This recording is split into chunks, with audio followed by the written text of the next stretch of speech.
Hi, and welcome to CryptoBiography. I'm your host, Brandon Starr. This is episode 295 of CryptoBiography, and it is part 2 of The Brick Wall, and here we go.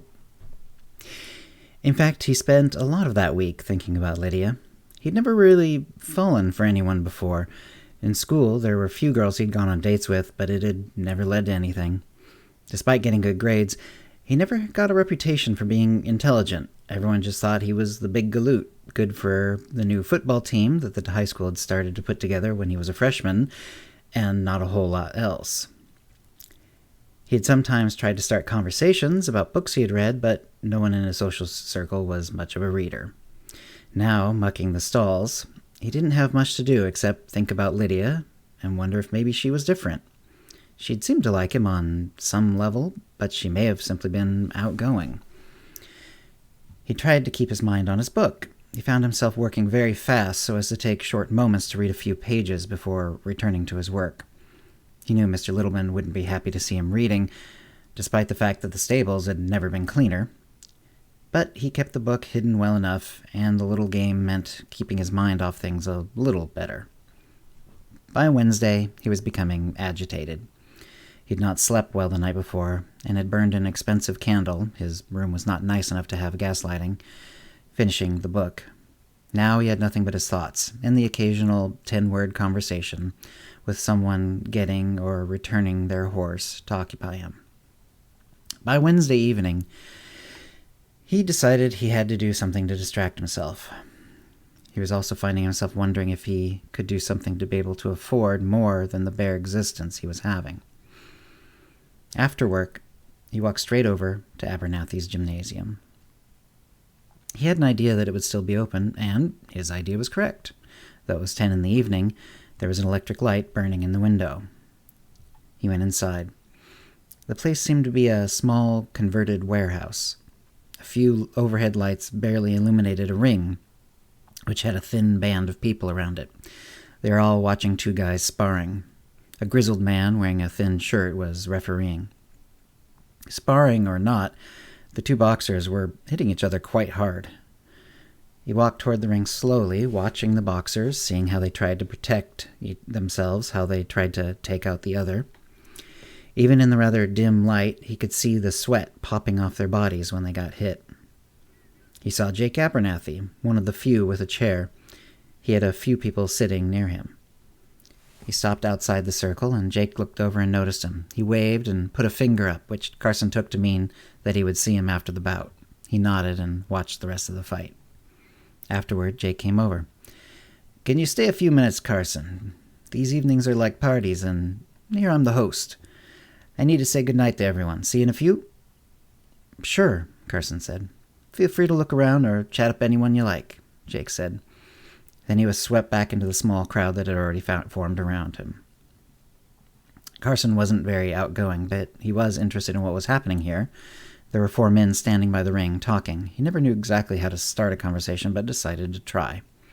"Hi," he said as soon as one glanced over him. "I'm new here. That was a heck of a match." "Yeah," said the one who seemed to be the oldest. "You thinking of boxing?" He was looking at Carson appraisingly. "I guess I am." "Well, you've got the build for it." "What sports have you done?" "I was a lineman in high school." "Well, Jake's gonna like you," another guy, who had a conspicuously bent nose, said.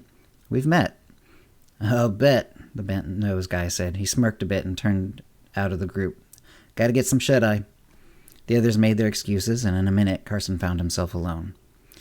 But true to his word, Jake was saying his goodnights to everyone who was there, and soon he was saying goodbye to the last person out at the door of the gym. Carson was casually listening from a chair near the ring. The room was quiet, and he could hear the conversations quite well, though he tried not to make it obvious. Jake wasn't saying anything of note in any event. Jake closed the oversized door and turned to Carson. "I'm glad to see you here," he said loudly as he crossed the space to him. Carson stood up and they shook hands. "I'm sure you have a million questions. What do you want to know first?" "I guess I'd want to know why I stand to gain in exchange for my health." Jake looked at him. "Straight to the point. I like it.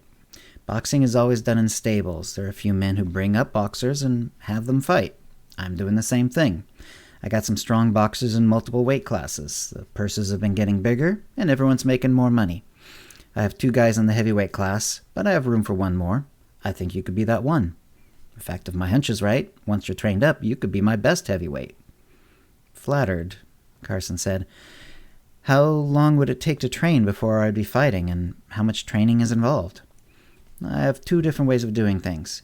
If you pay for your training, then you get a bigger cut of the purse. If you don't, then your cut of the purse is smaller, but you get to train here. And I got some great fight men to help you prepare. Well, you know I work at a stable. Yeah, but I was trying not to make assumptions. Sure, you're working at a stable, but, maybe you have a rich uncle or something, Carson shrugged. Well, I'd be taking the second route. Sure. And I can pay you a small amount up front, roughly what the stables pay you. When the purse comes in, you pay me back. I'm not sure. I don't like to be in debt. Well, you won't have enough time to train properly working all those hours at the stable. It's going to take a couple of months before your first bout, most likely. Think of it like a business. I don't know a single business that doesn't go into debt at first. Think of it as an investment into yourself. I'll have to think about it. Of course. I'll be here. But when you say yes, be prepared. I'm sure you worked hard on the farm, and I'm sure they work you hard in those stables. But training for boxing will be unlike anything you've done before. And that's the end of the episode for this week. Sorry, it's a little short. Sometimes when I'm writing a story, there's an in-between point where I have to get from one thing that I know is going to happen to another, and this was sort of that in-between part, and it was very difficult to write. I actually enjoyed it, and I found myself, adding some details that I think are actually quite helpful and, germane to the rest of the story. In fact, I made sure of that. So I hope you're enjoying it. I'm pretty sure the next part will be a little bit longer than this, though. In any event, I'm really enjoying writing this story. I hope you're enjoying listening to it. If you have any comments or questions about this episode or previous episodes, CryptoBiography@gmail.com, or hit us up on Facebook, Twitter, or Mastodon. And thanks for listening. Words and music copyright 2023, CryptoBiography LLC, all rights reserved. Characters and events are fictional, fictionalized, or satirical.